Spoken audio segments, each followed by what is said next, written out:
interdit d'intervenir. Linda Kebab, là moi j'aimerais bien comprendre une chose. Vous dites parce que ça n'était pas prévu. Mais est-ce que normalement on ne doit pas prévoir le pire? Bien sûr. Totalement, il faut prévoir le pire, particulièrement sur un événement comme celui-ci, particulièrement quand on a des précédents et particulièrement quand on sait que parfois certains supporters de certains clubs peuvent être plus virulents que d'autres. Mais encore une nouvelle fois, où sont les organisateurs? Ont-ils pris la parole? Qu'il s'agisse de la Fédération française de football ou de l'Association européenne, l'Union européenne des associations de football, est-ce qu'ils ont pris la parole aujourd'hui? Je vais reprendre vos mots, Linda Kebab, vous qui êtes policière. Vous dites méchant, gentil. On ne distingue pas les méchants et les gentils. Ça, c'est au moment de la grille et du gaz lacrymogène. Mais ensuite, vous dites aussi que les policiers ne sont pas intervenus. Et c'est vrai qu'il y a eu de nombreux témoignages. On entendait sur RMC ce matin, notamment un policier qui dénonçait anonymement sur RMC des groupes de personnes masquées, je cite, qui ont agressé tous les supporters et l'incapacité des policiers à faire face. Ça veut dire quoi? Ça veut dire qu'on vous a demandé de ne pas intervenir? Eh bien écoutez, les remontées qu'on a du terrain, c'est que visiblement depuis vendredi, la règle c'était les organisateurs gèrent tout, vous intervenez le moins possible, vous êtes là pour faire de la paix publique autour de l'enceinte du stade et vous assurer qu'il n'y ait pas de délinquance qui vienne s'installer au milieu des spectateurs. Mais en réalité, comme il y a eu un débordement très rapide, les policiers auraient dû sortir du système un petit peu maintien de l'ordre. Il faut expliquer aux téléspectateurs que quand on est dans une gestion de maintien de l'ordre, il n'y a pas d'initiative individuelle des policiers, c'est-à-dire que seul le commandement de la loi, le commandement fait... Mais on va prendre un exemple très concret, Linda Kebab. On a vu sur ces images, parfois, effectivement, des bandes de jeunes qui s'en prennent à des supporters. Il y a des témoignages de supporters, même madrilènes, qui disent, pour une fois, on était totalement solidaires avec les supporters anglais, parce qu'on avait finalement peur ensemble de se faire détrousser. Vous avez même utilisé vous-même le mot de razzia. Quand ils voient ce genre de scène, ils vont pas les aider?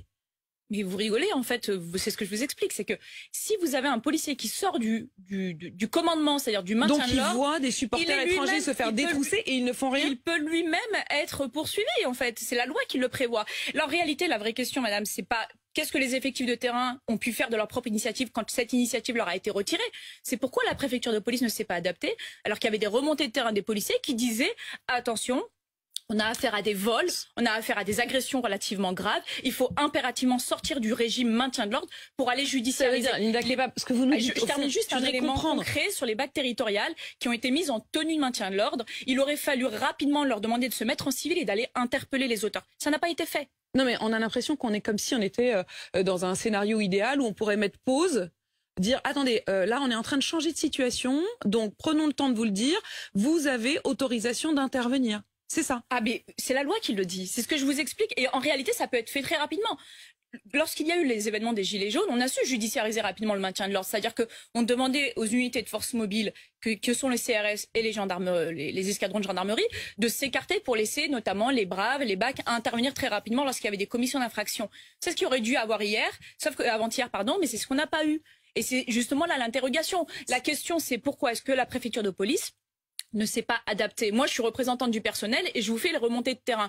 En réalité, tant qu'on continuera à pointer des gardiens de la paix sur le terrain qui ne sont témoins que de témoins de ce qu'ils ne peuvent, de ce contre quoi ils ne peuvent se battre, eh bien en réalité, on n'y arrivera pas. Interrogez la préfecture de police, ils ont désormais une porte-parole et je lui souhaite bon courage. Interrogez la préfecture de police et demandez-lui pourquoi elle ne s'est pas adaptée, pourquoi est-ce qu'elle n'a pas participé aussi à cette remise en fluidité des spectateurs que l'organisateur n'a pas réussi à gérer et pourquoi la préfecture de police n'a pas judiciarisé immédiatement son système. Linda Kebab, est-ce que c'est un problème de doctrine ou est-ce que c'est un problème de rapport de force? Est-ce qu'on fait face aux difficultés, aux imprévus, comme vous dites, ou est-ce qu'au fond, on est dépassé? Non, c'est pas une question de doctrine, puisque en matière de maintien de l'ordre, là pour cette question-là et cet événement qui n'est pas une manifestation revendicative, il faut le rappeler, c'est un événement festif à la base, donc on n'est pas supposé être rétablir l'ordre. Il faut au moins s'assurer d'une chose, c'est que la préfecture de police a fait le boulot. Sur cette question-là, la préfecture de police a fait le boulot. Pourquoi? Puisque là où tout le monde avait craint que cette arrivée massive de personnes non prévues puisse créer des mouvements de foule peut-être dramatiques, eh bien heureusement, nous n'en sommes pas arrivés là. Moi, je suis là en tant que policière. Je suis pas là pour juger de la réussite ou non de l'événement. Ça, c'est le problème des organisateurs.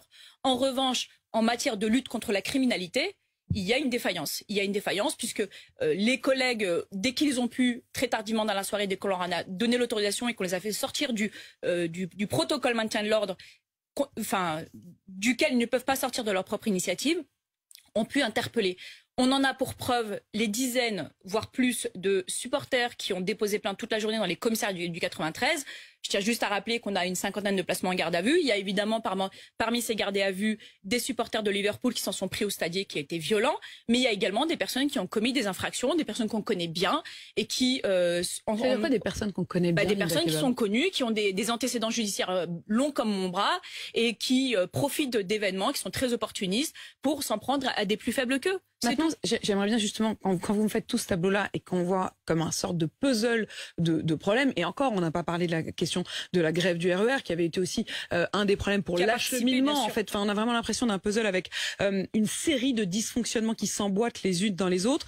À la fin des fins, vous considérez que le problème, c'est quoi? C'est un problème de supporters et de foot, ou est-ce que c'est un problème sur les 300 à 400 jeunes dont parle Didier Lallement? C'est un problème d'acheminement des supporters, c'est un problème de faux billets qui circulent massivement, c'est un problème de non munis de billets, c'est un problème d'opportunistes délinquants, c'est un problème de sous-dimensionnement par l'organisateur, c'est un problème de non-adaptabilité de la préfecture de police face à la tournure criminelle que prenaient les événements. Linda Kebab, on n'était pas prêt, pourtant on disait qu'on était prêt. Est-ce qu'on sera prêt pour le rugby, pour les Jeux Olympiques? On n'était pas prêt, ce serait une injure aux personnes qui étaient sur place et qui ont subi de dire qu'on l'était. Est-ce qu'on le sera? Je suis certaine que la leçon est apprise. En réalité, c'est surtout la question des organisateurs. Est-ce qu'aujourd'hui, on prend la pleine mesure de ce que vaut et ce que coûte un tel événement? Alors évidemment, on vous dira que le football n'est pas les Jeux Olympiques et que les Jeux Olympiques n'est pas le rugby. Je pense qu'on peut en toute honnêteté se dire que c'est pas le même type. Quand vous allez avoir des milliers de personnes autour de la scène le jour de l'ouverture des Jeux Olympiques, s'il y a des mouvements de foule, s'il y a des imprévus, comme vous dites, dans un contexte d'un tel danger? Il y a deux questions. Il y a la question du consortium de sécurité, avec cette délégation au consortium de sécurité privée d'une partie des missions de police.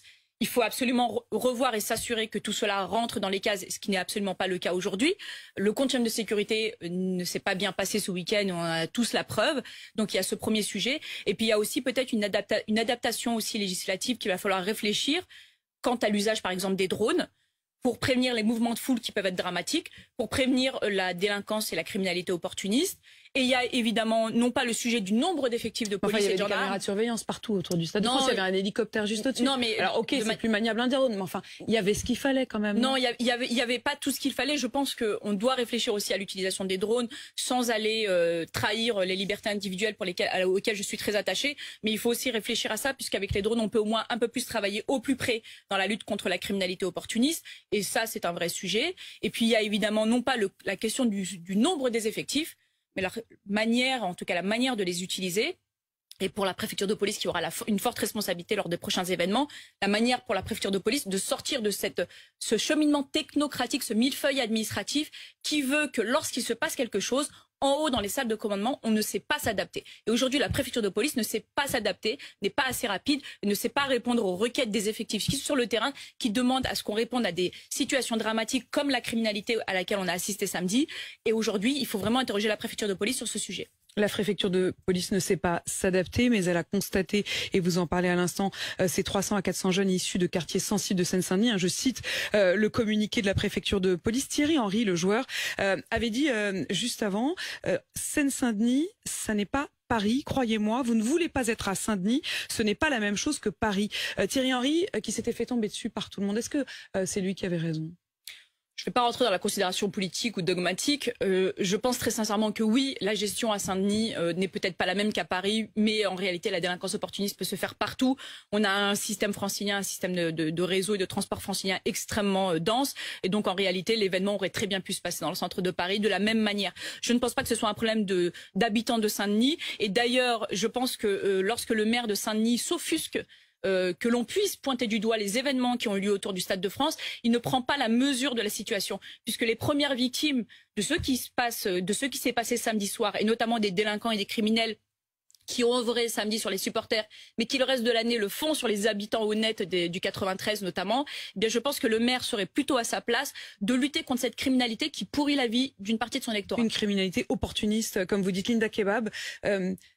est-ce qu'on sait aujourd'hui faire face à une foule en France? Parce que là, on parle des événements sportifs, bien sûr, mais on a quand même le sentiment qu'il y a nombre de manifestations qui désormais terminent quasi systématiquement dans la violence. Et puis, le match d'hier soir, tout simplement, à Saint-Etienne, là encore de la violence. Est-ce qu'il y a un problème aujourd'hui de maintien de l'ordre plus général en France? Alors, quand vous parlez de violence, de personnes violentes, on ne parle pas forcément de maintien de l'ordre, mais de rétablissement de l'ordre.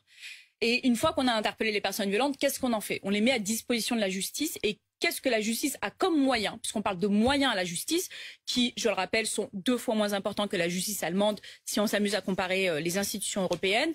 Eh bien, en fait, qu'est-ce que la justice a comme moyen pour faire en sorte que des personnes ne reviennent pas, ne recommettent pas, ne soient pas récidivistes et puissent enfin être mises au banc de la société un certain temps, ou en tout cas le temps nécessaire pour espérer en tout cas les réinsérer. Donc c'est pas qu'une question de gestion de foule, puisque la gestion de foule, on sait très bien faire.